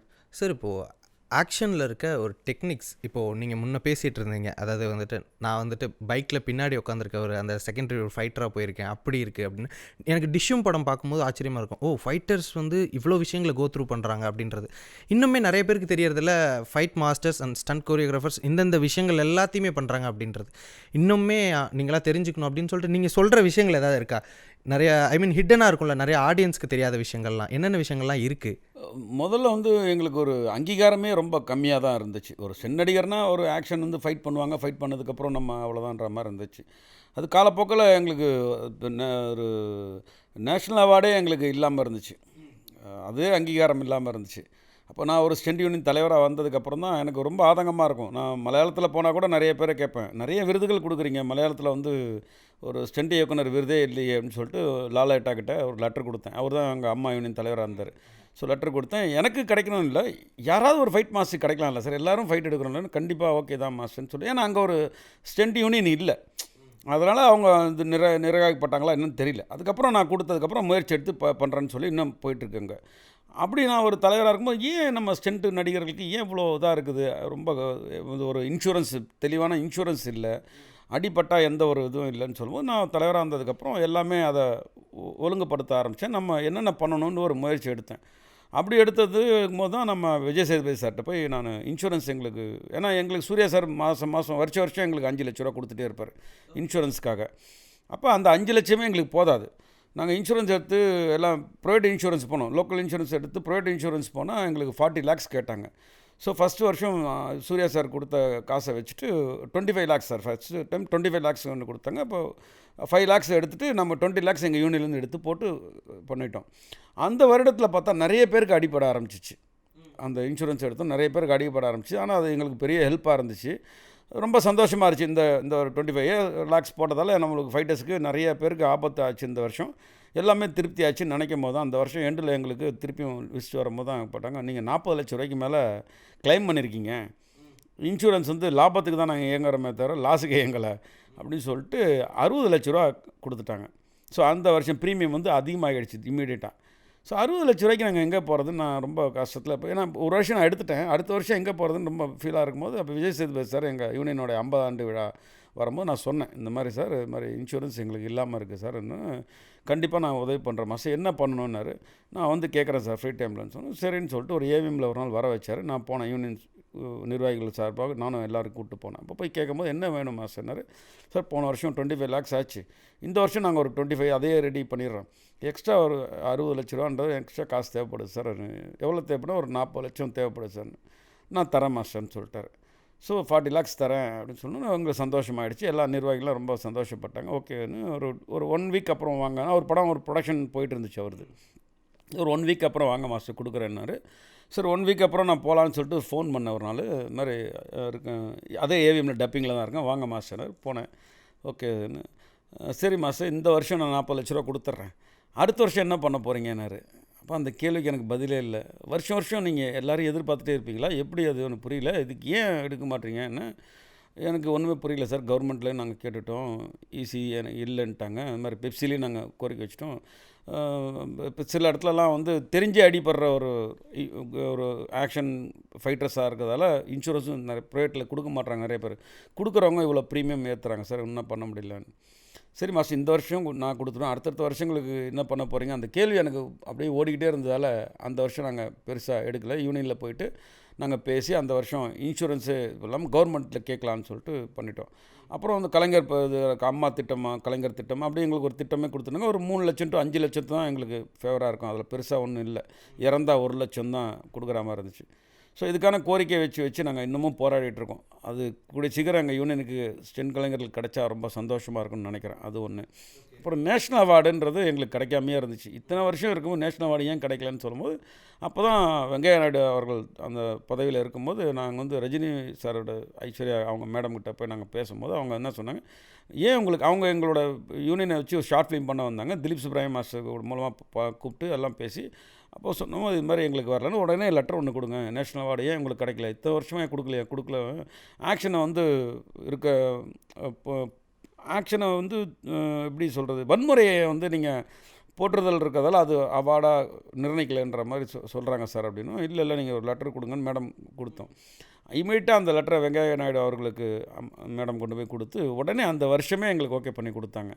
ஃபஸ்ட்டு விருதே மலையாளத்தில் பீட்ரைன் வாங்கினார், நான் தான் பண்ணி கொடுத்தேன். அது எனக்கு தெரியாது, அந்த நேஷ்னல் அவார்டு ஒரு யாருக்காவது கிடைக்கணும், நம்ம சம்மந்தப்பட்டவங்களுக்கு கிடைக்கணும், அது எந்த லாங்குவேஜாக இருந்தால் இந்தியா இருக்கட்டும், தெலுங்காக இருக்கும், மலையாளம் இருக்கும், கன்னடாவாக எந்த ஒரு ஃபைட் மாஸ்டருக்காக கிடைக்கணும், ஏன் நம்மளுக்கு கிடைக்கலன்னு ஒரு போராடி வாங்கப்பட்டது தான் நேஷ்னல் அவார்டு. ஃபஸ்ட்டு வருஷம் மலையாளத்தில் பீட்ரைன் கிடச்சிது, 2வது வருஷம் அன்பறிவு கிடச்சிது, 3வது வருஷம் இன்னொரு கன்னடா மாஸ்டர் கிடச்சிது, 4வது வருஷமே எந்த வருஷத்துக்காக போராடணும் 4வது வருஷமே எனக்கு கிடச்சிது. எதிர்பார்க்காது தான் நேஷ்னல் அவார்டு கிடைக்குன்னு நம்ம நினைக்காதது தானே. இந்த மாதிரி ஒரு 4வது வருஷமே எனக்கு கிடச்சதால் எனக்கு ரொம்ப சந்தோஷமாக இருந்துச்சு. இந்த மாதிரி ஒரு விஷயத்த நம்ம கிடைக்காத விஷயத்த நம்ம போராடி பெறணும்னு சொல்லிட்டு அந்த விஷயத்த பண்ணேன். இப்போ எனக்கு ஒரே ஒரு இதுதான் இருக்குது, யூனியன் ஸ்டென்ட் யூனியனுக்காக ஒரு கவர்மெண்ட் எங்களுக்கு வந்து இன்சூரன்ஸ் இலவச இன்சூரன்ஸ் எங்களுக்கு கொடுக்கணும்னு ரொம்ப விரும்புகிறேன். அது கூடிய சீக்கிரம் நடக்கும்னு நினைக்கிறேன் சார். இப்போது முன்னே வந்துட்டு ஸ்டண்ட் அந்த ஒரு விஷயங்கள்லாம் பண்ணுறாங்க அப்படின்னா பெருசாக வந்துட்டு ஆடியன்ஸ்க்கு வந்துட்டு நிறைய விஷயங்கள் தெரியாது. பட் இப்போது நிறைய விஷயங்களை டெப்த்தாக அனலைஸ் பண்ணுறாங்க. இந்த ஷார்ட்டை இப்படி கம்போஸ் பண்ணியிருப்பாங்க, இந்த ஷார்ட்டை இப்படி எடுத்திருப்பாங்க, ஓகே நைஸ் அப்படின்னு நீங்கள் கிட்டத்தட்ட நிறைய எஃபர்ட்ஸ் போட்டால் தான் ஆடியன்ஸ்டேருந்து ஒரு விதமான பாராட்டுக்களே வருது. இப்போ ஆடியன்ஸ் வந்து ரொம்ப டெவலப் ஆகி நிறைய விஷயங்களை கண்டுபிடிக்கிறாங்க. அப்படிங்கும்போது அது உங்களுக்கு எந்தளவுக்கு சேலஞ்சிங்காக இருக்குது, ஓகே நான் இதெல்லாம் பண்ண வேண்டியதாக இருக்குது, ஆடியன்ஸ்க்கு நிறைய விஷயங்கள் தெரியுது அப்படின்ற அந்த ஒரு விஷயம் உங்களுக்கு எந்தளவுக்கு சேலஞ்சிங்காக இருக்குது? அதான் சார், நான் இந்த இடத்துல உட்காந்து நான் ஒரு சுப்ரீம் சுந்தராக உட்காந்து பேசிகிட்டு இருக்கிறேன்னா நானும் ஒரு ஃபைட்டராக இருக்கும்போது அந்த வலி எனக்கு தெரியும். ஒவ்வொரு நாளும் நாங்கள் இந்த ஷார்ட் முடித்ததுக்கப்புறம் ரூமில் வந்து நாங்கள் படுற வலி இருக்குது பார்த்திங்களா, அவ்வளோ கஷ்டமாக இருக்கும். வீட்லேயும் சொல்ல மாட்டோம், ஏன்னா வீட்டில் சொன்னால் ஷூட்டிங் போகாதன்னு சொல்லுவாங்க, வேறு வேலை தெரியாது. பேசிக்காக அந்த வேறு வேலை தெரியாததால் நம்ம இந்த தொழிலை தேர்ந்தெடுத்துட்டேன் நான். அந்த மாதிரி நிறைய பேர் இருக்காங்க. ஸோ அவங்க பாரம்பரிய அப்பா, அண்ணன், தம்பி அப்படியே நாங்கள் குடும்பமாக இந்த ஆக்ஷன் எப்படி ஒரு இராணுவத்துக்கு குடும்பமாக இறப்போன்னு தெரிஞ்சு கூட ஒரு குடும்பமாக போய் நாட்டுக்காக சேவை செய்கிறாங்களோ அதே மாதிரி சினிமாக்காக சேவை செய்யணும்னு நாங்கள் வந்துட்டோம். எல்லாமே வந்து சினிமா இண்டஸ்ட்ரியில் எல்லாம் வேர்வை சிந்தி சம்பாதிப்பாங்கன்னா நாங்கள் வந்து ரத்தம் சிந்தி சம்பாதிக்க ஒரே ஒரு டீம் வந்து ஸ்டென்ட் தொழில் தான். இப்போ ஃபைட்டராக நம்ம கஷ்டப்படுற இந்த இடத்துல நான் சுப்ரீம் சுந்தராக உட்காந்துருக்கேன்னா என்னோட ஸ்டென்ட் கலைஞர்கள் இப்படி உழைக்கலன்னா நான் அந்த இடத்துல கிடையாது. ஏன்னா அவ்வளோ கஷ்டம், நானும் கஷ்டப்பட்டிருக்கேன். இன்றைக்கி 100 மடங்கு அதிகமாக கஷ்டப்படுறாங்க ஸ்டென்ட் கலைஞர்கள். டெக்னாலஜியாக இருக்கட்டும், நிறைய இந்த மோக்கோபோல்லாம் சொன்னேன் இல்லையா, அதெல்லாம் வச்சு ஷாட் எடுக்கும்போது அவ்வளோ கஷ்டமாக இருக்கும். ஒரு 20 வாட்டியெல்லாம் விழ ஆரம்பிப்பாங்க. ஏன்னா ஒரு இடத்துல போய் மார்க்கில் விழாமல் கொஞ்சம் மிஸ்டேக் ஆகி விழுந்தால் கூட 1 மோர் ஆகிடும், மூமெண்ட் மாறிடும். ஸோ அந்த மாதிரிலாம் ரொம்ப கஷ்டப்பட்டு இன்றைக்கி சென் கலைஞர் இன்றைக்கி வந்து எல்லாரையும் மகிழ்விக்கிறாங்கன்றது தான் நம்ம எல்லோரும் நினைக்கிறீங்களே தவிர, கிளாப்ஸ் தட்டுறோம், சந்தோஷப்படுறோம், டூப் போடுறோம் அப்படிலாம் தவிர அவங்களோட வலி வந்து சாதாரண வழியில் பெரிய வலி. அதுதான் இந்த சில விமர்சகர்கள்லாம் ஒரு படத்தை பற்றி பேசும்போது இல்லை ரொம்ப கஷ்டமாக இருக்கும் எனக்கெல்லாம். இந்த வலி தெரியாமல் நிறைய விஷயத்த நீங்கள் வந்து எங்களை கடந்து போக சொல்கிறீங்க, அதனால தான் எங்களுக்கு கோபமும் வருதுன்றது பதிவாகுது எனக்கு. அதனால் அந்த ஒரு ஸ்டென் கலைஞர்களுடைய கஷ்டப்பட்டு இன்றைக்கி ஆக்ஷன் பண்ணால் மட்டுமே ஒரு ஸ்டென் நடிகராக இருக்கட்டும், இந்த படத்துக்கு நீங்கள் பார்க்குற ஒரு என்ன தான் அடித்தாலும் அந்த கண்ணாடியில் போய் உடச்சிட்டு விழுவதாக இருக்கட்டும், அந்த ஃபயர் ஆகிற வண்டிக்குள்ளேருந்து வெளியில் வரதாக இருக்கட்டும், கார் அப்செட்டாக இருக்கட்டும், எல்லாமே அவங்களுடைய கடின உழைப்பு இல்லாமல் இந்த ஒரு படம் வந்து முழு திருப்தி ஆக்ஷனில் நடக்காதுன்றது என்னோட கருத்து. சார், இப்போது இத்தனை வருஷமாக ஃபீல்டில் இருக்கீங்க, ஒரு ஸ்டண்ட் கொரியோகிராஃபர், ஸ்டண்ட் மாஸ்டராக, ஃபைட்டராக அப்படி இருக்கும்போது உங்களுக்கு கல்யாணம் ஆகி 26 வருடங்கள் இப்போது கொண்டாடினீங்க. அப்படிங்கும்போது ஒவ்வொரு வாட்டியும் ஏதோ ஒரு விஷயம் அசம்பாவிதம், ஒரு ஆக்சிடெண்ட்லாம் முடிச்சு வரும்போதும் சரி, உங்களோட ஒய்ஃப் எந்தளவுக்கு சப்போர்ட்டிவாக இருப்பாங்க, என்னென்ன விஷயங்கள்லாம் உங்கள்கிட்ட சொல்லுவாங்க, ஃபீல் பண்ணுவாங்களா? இல்லை, முதல்ல பொண்ணே கொடுக்க மாட்டாங்க. அது ஒரு பெரியது தான். சினிமாவில் சண்டையில் இருக்காருன்னா பொண்ணு கொடுக்க மாட்டாங்க. அது ஒரு பெரிய ஒரு இதாகவே இருந்துச்சு. ஸ்டென் கலைஞர்னால் இப்படி தான் இருப்பாங்கன்ட்டு. இன்றைக்கி ஸ்டென் கலைஞர்லாம் படிச்சுட்டுலாம் பெரிய பெரிய பட்டப்படிப்பு படிச்சுட்டுலாம் ஃபேஷனுக்காகலாம் வந்து ஒர்க் பண்ண ஆரம்பிச்சு இன்றைக்கி அதே லைக் பண்ணி இருக்கிறாங்க. படிப்பெல்லாம் விட்டுட்டு கூட எனக்கு இது ஒரு பெரிய ஜாப்னு இருக்காங்க, நாலேஜபிளாக இருக்காங்க எல்லாமே. அந்த காலகட்டத்தில் நாங்கள் 90ல் வந்து ஸ்டென் கலைஞர்னாலே ஒரு வேறு மாதிரி ஒரு தோற்றம் தான் எங்கள் பேரில் வரும். ஒரு வீடு கொடுக்க மாட்டாங்க.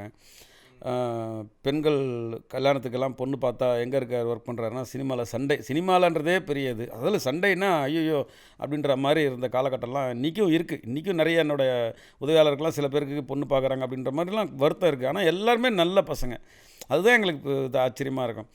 எந்த ஒரு கெட்ட பழக்கமும் இல்லாமல் 24 மணி நேரம் ஷூட்டிங் முடிஞ்சோன்னே ஜிம்னாஸ்டிக்ஸ் போய் கிளாஸ் பண்ணுறது, ஹார்ட் ஒர்க் பண்ணிகிட்டு இருப்பாங்க.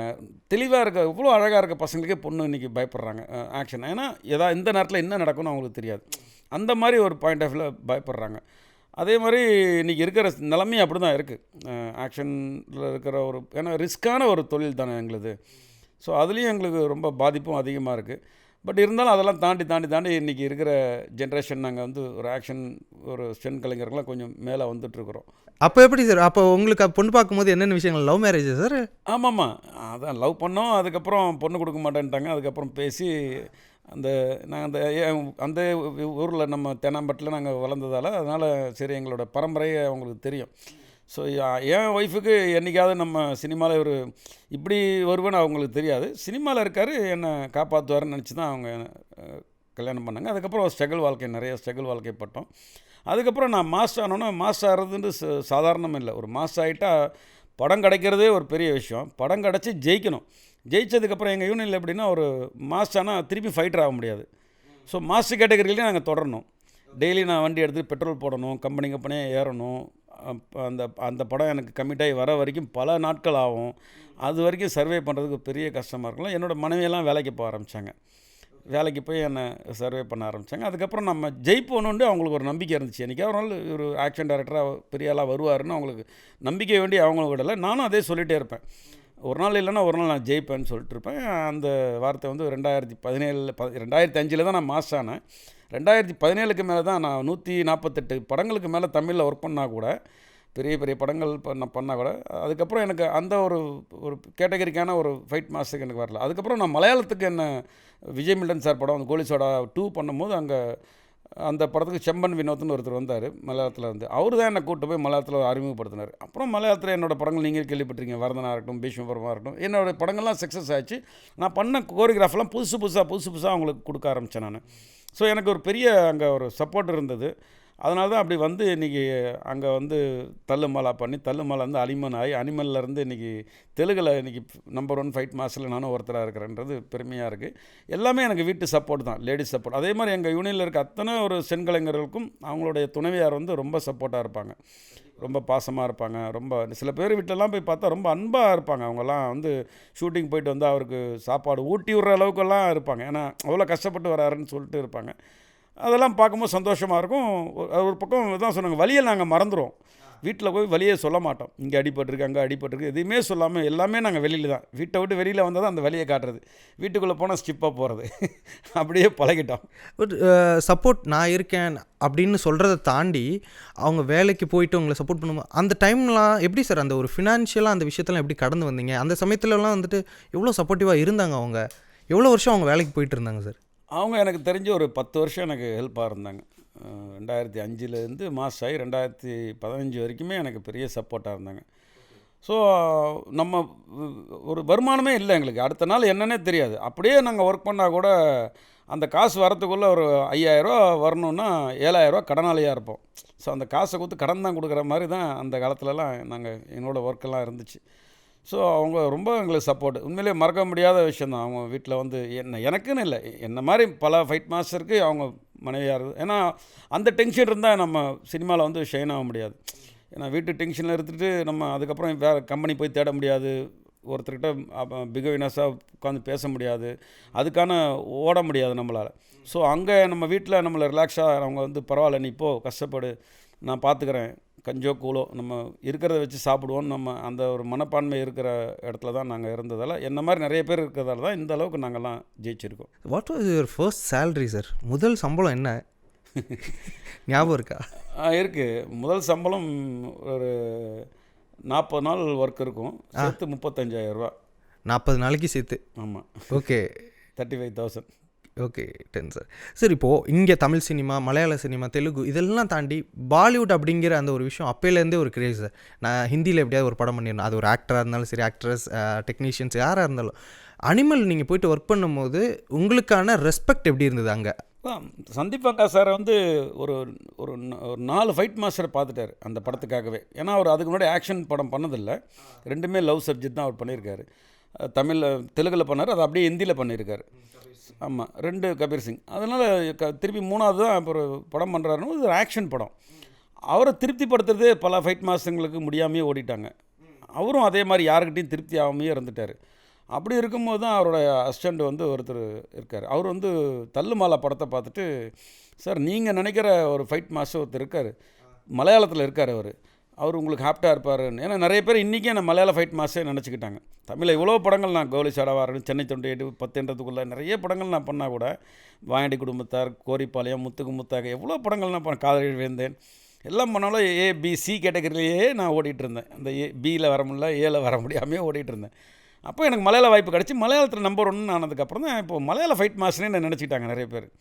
ஸோ மலையாளத்தில் ஒரு ஃபைட் மாஸ்டர் இருக்கார், சூப்பராக பண்ணுறாரு சுப்ரீம் சுந்தர். என்னோடய படங்கள்லாம் ரெஃபரன்ஸ் காட்டுறாங்க. தள்ளுமலை பார்க்குறாரு ஒரு ஹோம் தேட்டரில் ஒரு வீட்டில் போட்டு, ஆஃபீஸில் டி சீரியஸில் பார்த்துட்டு ரொம்ப பிடிச்சி போச்சு. எனக்கு கால் பண்ணாங்க, இது மாதிரி டி சீரியஸ்ன்னு பேசுகிறேன், சந்தீப் அங்கே அவங்கள மீட் பண்ணுன்றாரு, எங்கள் பாம்பே வர முடியுமாண்ணா? இல்லை சார் நான் வந்து கோவாவில் இருக்கேன், நம்ம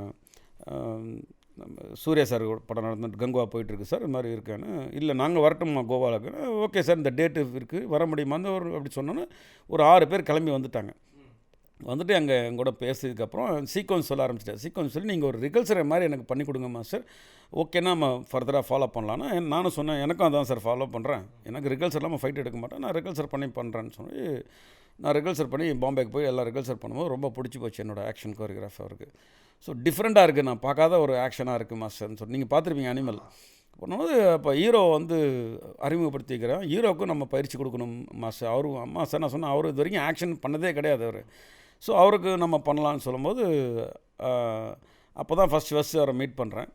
மீட் பண்ணோன்னா ஸ்பாட்டுக்கு வந்து ரிகல்சர் பண்ண ஆரம்பிக்கிறோம் நாங்கள். பண்ணும்போது தான் ஃபஸ்ட்டு அவரை நம்ம பாபி தியோல் சாரை நாங்கள் பார்க்கல. ஸோ இவர் தான் நம்ம ரன்வீர் சிங் தான் பார்த்துருந்தேன், ரன்வீர் கபூர் சார். அவர் தான் நான் மீட் பண்ணி பேசும்போது அவர் இது வரைக்கும் நான் ஆக்ஷன் படம் பண்ணல, நீங்கள் இவ்வளோ பெரிய ஆக்ஷன் வச்சுருக்கீங்களே, இது சாத்தியமாக எனக்கு செட் ஆகுமா மாசன்னா, இல்லை சார் உங்களுக்கு பயிற்சி கொடுத்தா கண்டிப்பாக நீங்கள் பண்ணுவீங்க அப்படின்னு சொல்லுவோம். அவர் ஒரு நாளைக்கு 4 hours நான் வரேன் மாஸ்டர்னார். ஸோ அந்த மாதிரி 10 days அவருக்கு பயிற்சி கொடுத்தேன் பாம்பேலே செங்கலைங்கிற வச்சு. அப்போ அவர் பயங்கரமாக அதில் இம்ப்ரெஸ் ஆகிட்டார். ஸோ பெட்டர்மெண்ட்டுன்னா நான் நினைக்கிறதோட ஒரு பெட்டர்மெண்ட்டு கொடுக்க ஆரம்பித்தார் அவர்கிட்ட. அவங்ககிட்ட ஸ்கில் இருக்குது, பட் இந்த மாதிரி ஒரு சவுத் இண்டியன் ஆக்ஷன் அவங்க பண்ணதே கிடையாது. ஸோ அவர் ரொம்ப பிடிச்சி போய் அந்த ஆக்ஷன் பண்ண ஆரம்பித்தார். அதுக்கப்புறம் கிளைமேக்ஸ்க்கு பாபி தேவல் சாருக்கும் அவருக்கும் ப்ராக்டிஸ் கொடுத்தேன், அவரும் அது மாதிரி பண்ணார். ஸோ அந்த ஃபைட்டை நீங்களே பார்த்துருப்பீங்க. அந்த கோரியோகிராஃப் பண்ணுறதுக்கப்புறம் பாம்பேயில் எனக்கு நிறைய பிரச்சனைகள்னால், சவுத் இந்தியாவிலேருந்து வந்து ஒருத்தங்க பண்ணுறாங்கன்னா நிறைய விஷயங்கள் இருக்கும், நம்ம சொன்ன டைமில் நடக்காது.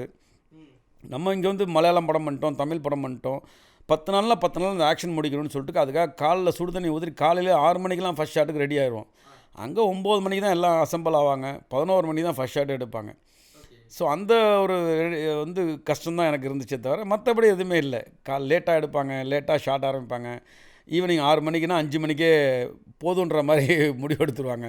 6 மணிக்கு 6 மணிக்கு மேலாம் போனால் டென்ஷன் ஆகிடுவாங்க. ஒரு மெக்கானிசம் மாதிரியே இதுதான் நாங்கள் வந்து ஒரு ஆஃபீஸ் ஜாப் மாதிரி 9 to 5 அந்த மாதிரி 8 hours தான். 8 hours தான், அதுக்கு மேலே ஒர்க் பண்ணுறதும் இல்லை. சார் எக்ஸ்ட்ரா போகலாம், ஒரு கால் ஷீட் எக்ஸ்ட்ரா போகலாம், பேட்டா வருமே. அங்கே லைட் மேன்ஸ் கூட அப்படி விரும்ப மாட்டாங்க, அப்படியே பண்ணுவாங்க. ஸோ அதுதான் எனக்கு டிஃபிகல்ட்டியாக இருந்துச்சு, அந்த ஃபாஸ்ட்னஸ் இல்லைன்னு தான் இருந்துச்சு. பட் என்னோடய ஒர்க்கு பார்த்துட்டு பயங்கர பாராட்ட ஆரம்பிச்சிட்டாங்க அப்படின்னு சொல்லிட்டு. ரொம்ப ஹார்ட் ஒர்க் பண்ணுறாரு, இவ்வளோ ஃபாஸ்ட்டாக ஒர்க் பண்ணுற ஃபைட் மாஸ்டர் நாங்கள் இப்போ தான் பார்க்குறோம். அங்கே இருக்க ஸ்டென்கலைங்கிறதும் சொல்லுவார், எது தேவையோ எடுக்க. அதுதான் அவங்க பெருசாக பேசுவாங்க, நீங்கள் வேஸ்ட் பண்ண மாட்டீங்க, டைமை வேஸ்ட் பண்ண மாட்டீங்க. அதுதான் அந்த எனக்கு சாப்பாடு போடுறது இன்றைக்கும் அந்த எனக்கு எடிட்டிங் சென்ஸ் தான். எல்லா டேரக்டர்கிட்டையும் நான், ஏன்னா ஒரு படத்தோடு நான் வெளில வர மாட்டேன், ஒன்று என் டேட் இல்லாமல் இருக்கும், வேறு ஏதாவது இதாக இருக்குதுன்னு. என்னோடய எல்லா இயக்குனரும் பார்த்திங்கன்னா 1 படம் 2 படம் 3 படம் பண்ணதுக்கப்புறம் தான் அவங்கள விட்டு வெளில வருவேன். என்னோடய டேட் இல்லை அந்த மாதிரி வருவேன். அவங்க தொடர்ந்து எனக்கு வாய்ப்பு கொடுத்துட்டே இருப்பாங்க. ஏன்னா அவங்க ஒரு கதை சொல்லிட்டாங்கன்னா நான் அந்த எடிட்டிங் சென்ஸோடையே ஆக்ஷனை நான் கோரியோகிராஃப் பண்ணுவேன், கதையோடையே நான் உள்ளே இருப்பேன், கதையை தாண்டி வெளில போக மாட்டேன். ஸோ அது எல்லாருக்கும் பிடிக்கும். நீங்கள் என்னோடய படங்கள் எல்லாமே படங்களும் எடுத்தாலும் நீங்கள் பாருங்கள், ஒரு கதையில் மிஸ் பண்ணாமல் சீக்வன்ஸாக எல்லாமே ஆக்ஷன் சீக்வன்ஸ் எல்லாமே அதில் ஒரு கதை சொல்லுவேன் நான். அது எனக்கு கடவுள் கொடுத்த கிஃப்டான்னு தெரியாது, நான் கற்றுக்கிட்ட என்னோடய எடிட்டிங் சென்ஸான்னு தெரியாது, அது எனக்குள்ளே அப்படியே உள்ளே ஊறிடுச்சு. ஸோ அதுக்கு ஒரு பெரிய பலமாக இருக்குது. அதனால் அனிமல் வந்து எனக்கு பெரிய பேர், அந்த படம் வந்து அவ்வளோ சப்போர்ட்டிங்காக பண்ணி சந்திப்பாங்க, அதுக்கு பெரிய பேர் கிடச்சிது. அது ரொம்ப ஒரு மேட் தாட்டாக இருந்தது. அனிமலில் வர எல்லா ஃபைட் சீன்ஸுமே, உதாரணத்துக்கு அந்த கூட்டத்துக்கு நடுவில் அந்த மச்சானை போட்டு கழுத்தை நெரிச்சு கொள்கிற அந்த ஷாட் வந்து அப்படி மேலே டாப்பாங்கில் காட்டுறதா இருக்கட்டும். இன்னொன்று வந்துட்டு அவ்வளோ பெரிய அந்த கன்னை ஹேண்டில் பண்ணுறதுக்கு முன்னாடி, அந்த மெஷின் கன்னை ஹேண்டில் பண்ணுறதுக்கு முன்னாடி ஒரு இன்னர் வியர் பண்ணிட்டு அதுக்கப்புறம் போயிட்டு அந்த ஃபைட்ஸு, இந்த மாதிரியான அந்த ஒரு மேட் தாட், இந்த விஷயங்கள்லாம் உங்களுக்கு எந்த அளவுக்கு புதுசாக இருந்தது சார்? இல்லை, டேரக்டர் வந்து அந்த அண்டர்வேர் ஷாட்லாம் அவர் டேரக்டர் ரைட்டிங்கில் இருக்கும். இப்போ மேட் இன் இண்டியான்னு ஒரு கன்று நாங்கள் பார்க்கும்போது நாங்கள் மேனுஃபேக்சரிங் போய் ஆர்ட் டைரக்டர் சுரேஷ் சார்கிட்ட நாங்கள் ஆல்ரெடி நாங்கள் ஒரு 2 மாதமாக அந்த கன்னை ரெடி பண்ணுறாரு. ஸோ அது இப்படி தான் வரணும், இப்படி ஹேண்டில் இருக்கணும், வீல் வச்சுட்டு, ஆமாம் வீல் வச்சுருக்கலாம். அவர் ஒரு எனக்கு ஒரு கிராஃபாக காட்டினார், நான் வந்து பில்டப் பண்ணேன். இந்த ஒரு ஹேண்டில் போட்டால் இருக்கும், புல்லட் ஃப்ரண்ட்டில் அந்த ரொட்டேட்டிங் இருக்கணும் சார், இல்லை சிஜியில் பண்ணலாம், நாங்கள் சிஜியில் எவ்வளோ பண்ணாலும் நம்ம ரியாலிட்டி கொஞ்சம் வேணும் சார் அப்படின்னு சொல்லிட்டு ரியாலிட்டிலாம் கொடுத்தேன். அப்புறம் புல்லட்ஸ் வெளில வரதுக்கெல்லாம் ஒரு 20-25 புல்லட்ஸ் தான் வெளில வரும், மற்றது எல்லாமே விஎஃப்எக்ஸில் வெளில வரும். அப்புறம் எஸ்எஃப்எக்ஸில் புல்லட்ஸ் தெரிக்கிறோன்னு சொல்லிட்டு எல்லாத்துக்குமே ஒரு சின்ன ரெஃபரன்ஸ் கொடுப்பேன். அது வந்து விஎஃப்எக்ஸுக்கே எனக்கு என்ன சொல்லுவாங்க, சுப்ரீம் சுந்தர் இருந்தாருன்னா எங்களுக்கு இன்னும் ஈஸியாக இருக்கும் ஒர்க்கு, ஏன்னா எல்லாமே க்ரியேட்டிங் கிடையாது, அதில் நான் ஒரு ரெஃபரன்ஸ் கொடுத்துருவேன் எல்லாத்துக்கும். விஎஃப்எக்ஸுக்கு ஒரு எஸ்எஃப்எக்ஸ் கூட்டு ஒரு சின்ன எஃபெக்ட்ஸ் கொடுத்துருவேன், கொடுத்தா அவங்களுக்கு அது பெரிய ப்ளஸ்ஸாக இருக்கும் அது. ஸோ அது எல்லாமே பாராட்டுவாங்க என்ன. இன்றைக்கும் அந்த அளவுக்கு இன்றைக்கி தமிழ் படமாக இருக்கட்டும், தெலுங்காக இருக்கட்டும், மலையாளம் இருக்கட்டும், எந்த படத்துலையும் அந்த ஒரு அவங்க விஎஃப்எக்ஸுக்கு நான் ஒரு பெரிய சப்போர்ட்டாக இருப்பேன். அது என்ன அறியாமல் எனக்கு வந்துடும், அது சின்ன ரெஃபரன்ஸ் கொடுக்கும். ஏன்னா நிறைய அவங்ககிட்ட இருக்குன்னுவாங்க, இருந்தாலும் நம்ம சின்ன விஷயம் கொடுக்கும்போது அது உங்களுக்கு பெரிய ஹேட் ஆகிடும், ஈஸியாக இருக்கும். அப்போ அந்த ஆக்ஷன் கன்ஸ் எல்லாம் நான் ரெடி பண்ணேன். மற்றது எல்லாமே வங்கா வந்து எல்லாமே ஸ்கிரிப்டில் வச்சுருவார், அவர் மைண்டில் ஃபுல்லாக வச்சுருவார். நான் யூஸ்வலாக கன்னை வந்து ஷூட் பண்ணிட்டு வரணும்னு சொல்லும்போது திடீர்னு ஒரு பேண்ட்டை தூக்கி ஒரு கன்னை வச்சு ஷூட் பண்ணால் என்னன்னாரு, சார் இதெல்லாம் மாஸ்டர் ஜெல்லாம் இருக்குது மாஸ்டர், பண்ணலாம் மாஸ்டர்னாரு. அது கிளாப்ஸ் வந்துச்சு, அவரோட ஐடியாவும் அதில் இருக்குது. எல்லாம் இந்த டேரக்டர்னு இல்லை, நிறைய டேரக்டர்ஸுங்க. இப்போ நான் ஒரு படத்தில் என்னோடய ஹைலைட்ஸில் இருந்தால் சில டேரக்டரோட அவுட்டும் அதில் இருக்கும். சும்மாவே நானே தான் எல்லாம் க்ரியேட் பண்ணலான்னு கிடையாது. வரதன் படத்தில் பார்த்தீங்கன்னா சீக்வன்ஸ் சொல்லிட்டார், அதில் வந்து என்னென்ன எலிமெண்ட் பண்ணுறேன்னு சொல்லிட்டு எலிமெண்ட் எனக்கு கொடுத்துட்டார், இது பண்ணால் நல்லாயிருக்கும், அதை டெவலப் பண்ணுறது என்னோடய வேலை. ஸோ அதனால் எல்லா கிரெடிட்டும் எனக்கும் கிடையாது. டேரக்டரோட இல்லாமல் அதே கோலிஸோடலாம் சின்ன பசங்க அடிச்சுக்கணும்னு ஒரு கதையில் இருந்ததால் அவங்களுக்கும் ப்ராக்டிஸ் கொடுத்து அப்படி எடுக்கப்பட்டது. அது ஒரு பெருசாக பேசி எந்த படமாக இருந்தாலும் ஒரு தனியே ஒரு ஸ்டென்ட் டைரக்டருடைய முயற்சியே கிடையாது. அதில் ஒரு டைரக்டர் இன்வால்வ் இல்லாமல் ஒரு ஃபைட் மாஸ்டருக்கு பேர் கிடைக்காது. அப்படி எடுத்த ஃபைட்டு பெருசாக பேசப்படாது. எந்த ஒரு டைரக்டருடைய ரைட்டிங்கில் ஒரு ஆக்ஷன் உட்காருதோ அந்த ஆக்ஷன் டைரக்டர் வந்து அவர் கூட உட்காந்து அவ்வளோ கரெக்டாக அந்த மீட்டரோட அந்த ஆக்ஷன் எடுக்கிறாரோ அந்த ஃபைட் எல்லாமே பேசப்பட்டது. நான் பண்ணுற எல்லா படமும் எனக்கு இன்றைக்கி இந்த அளவுக்கு நான் உட்காந்துருக்க காரணம்னா அந்த அந்த அவுட்டை நான் கரெக்டாக கொடுக்குறேன்றதால எனக்கு இந்த பேர் கிடச்சிருக்கு. சார் நிறைய விஷயங்கள் பகிர்ந்துக்கிட்டீங்க, உங்களோட கரியராக இருக்கட்டும், உங்களோட பர்சனல் லைஃபாக இருக்கட்டும்.